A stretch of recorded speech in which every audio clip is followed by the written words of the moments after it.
Good morning, dear class. Yesterday we have discussed the symbols of electrical component, that was the electric cell, electric bulb, the switch in on and off position, the battery and the wire. Particular components, yesterday I told you that why they have particular symbols. The symbols like battery, switches, bulb may not look same all across the world. So for standardization, some symbols I have developed that can be recognized for everyone. Today we will be reading the switch, how the switch works in on and off position. The switch can be placed anywhere in the circuit. When it is on, the current flows through the circuit and the circuit is said to be closed. But when the switch is off, the circuit is open and the current cannot flow through it.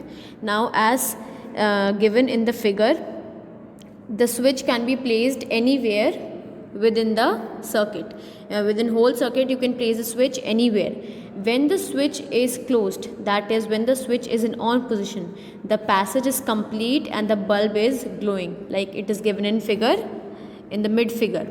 And when the switch is off, that is when the circuit is not complete, current cannot flow through it as the passage is not complete, then the bulb will not glow as it is given in the third figure.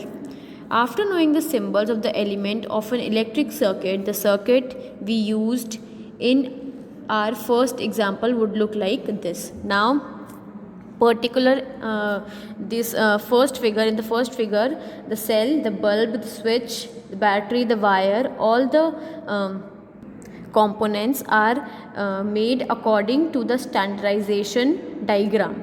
Like the cell, the bulb, the wire, everything is according to what is standardized in a circuit.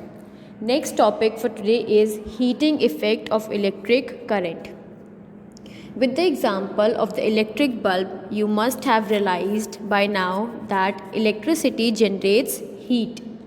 Now, with the example of bulb, you all might have seen in your homes also, when the bulb is glowing, around it there is somewhat of heat which is generated by the bulb.